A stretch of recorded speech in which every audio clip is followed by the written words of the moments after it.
I had just started the overnight shift at the station off Route 19, the one where the asphalt cracks like old skin and the buzz of the sign flickers like a dying insect. It was the kind of place people only stopped at when they were lost or desperate. I worked security detail for the small chain that owned the station, reviewing overnight footage once a week for anything suspicious. Normally, it was just drunks, raccoons, or lonely truckers killing time. But the footage from March 4th, it made my skin crawl. She pulled in around 2:17 a.m., a red compact with one headlight out and a layer of dirt on the hood that suggested she hadn't T-stopped anywhere in hours. Her eyes darted toward the woods before she got out. She looked tired, disoriented. I remember zooming in on her face, pale, like she hadn't seen daylight in a week.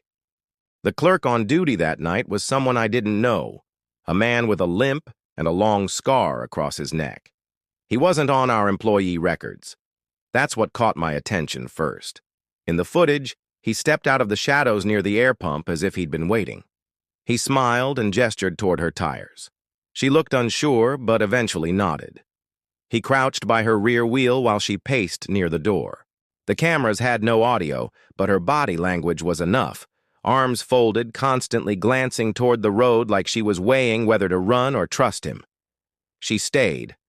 Then the footage jumped. A flicker. One frame she's by the air pump.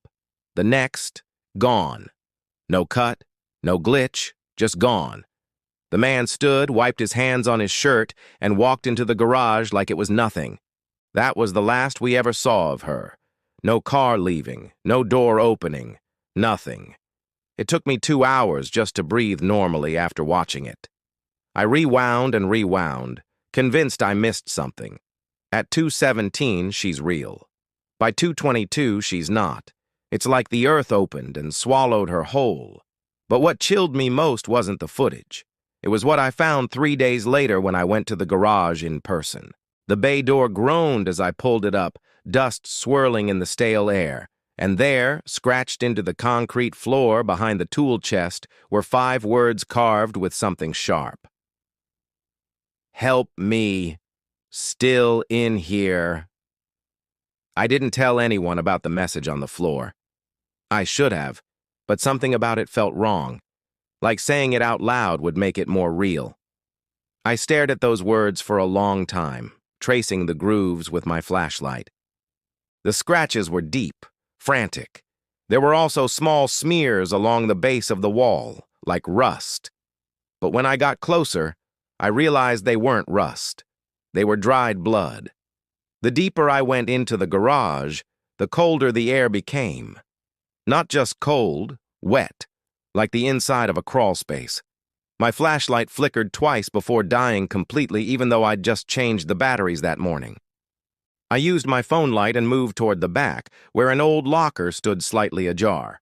Inside were bundles of women's clothes, some folded neatly, others balled up and stained. At least 3 different outfits. All of them reeked of engine oil and rot. I stumbled back and knocked over a tray of tools. That's when I heard it. A soft, shuddering breath came from somewhere behind the wall. Not like an animal. This was different, raspy, deliberate, and just barely audible over the hum of the overhead lights. I froze. The noise stopped. Then something knocked twice from inside the wall. I don't mean behind it. I mean inside it. Concrete. No door, no vent, just solid wall and something trapped inside. I panicked and ran out of the garage, locking it behind me.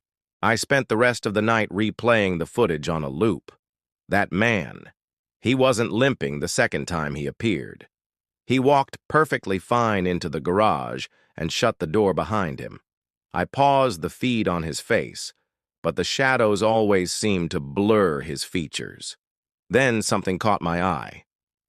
At exactly 3:33 a.m., the garage door camera flashed white for a single frame.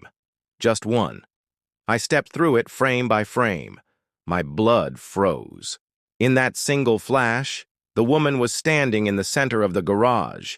Her head was tilted back at an unnatural angle. Her mouth was open, but not like she was screaming, more like something was pulling her open from the inside. Her eyes weren't there anymore. just black pits, wide and bottomless. Behind her, barely visible, was a figure, thin, too tall, and bent forward like it didn't know how to stand upright. Its hands were touching her shoulders. Part 3. The Last Fill-Up. I couldn't sleep. For 2 nights I sat in my apartment, lights on, curtains drawn, screen frozen on that single frame. Her face, no, what was left of it, haunted every blink, and that thing behind her, it wasn't human. It couldn't be. I tried calling the local sheriff. I even considered emailing the footage to a news station. But every time I reached for the phone, my body locked up with a pressure I can't explain. Like something heavy was pushing down on me from above, watching. On the 3rd night, I went back to the station. I had to see it one more time. The garage was still locked, but I brought bolt cutters and a crowbar. Whatever was in there wasn't going to stop me. I stepped inside, flashlight steady this time, camera recording on my phone. I moved straight to the wall where I'd heard the knocking before. I ran my hand along it, searching for a hollow spot. Nothing. Until I tapped the center, and the concrete answered. It wasn't an echo, it was a response. 3 knocks, deliberate, right where the woman had vanished on the footage. My hand trembled as I touched the spot again. That S when a crack formed, thin as a hairline fracture, and a sound leaked out like wind, dragging nails across metal. Then, slowly, the wall began to open, not like a door, like skin tearing. A slit formed vertically, peeling apart without tools, revealing what was inside. She was there. But she wasn't human anymore. Her body was limp, hanging from thick cords of muscle and metal that pulsed with a rhythm too slow for any living heart.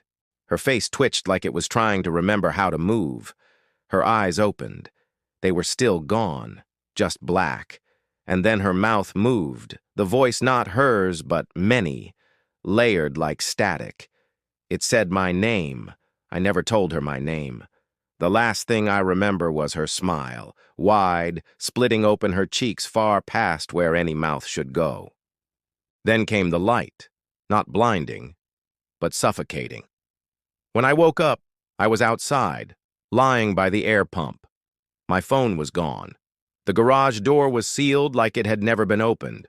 No scratches on the floor, no blood. Nothing. I checked the footage when I got home, and there I was, pulling in at 2:17 a.m. just like her. But when I walked into the garage this time, I never came out.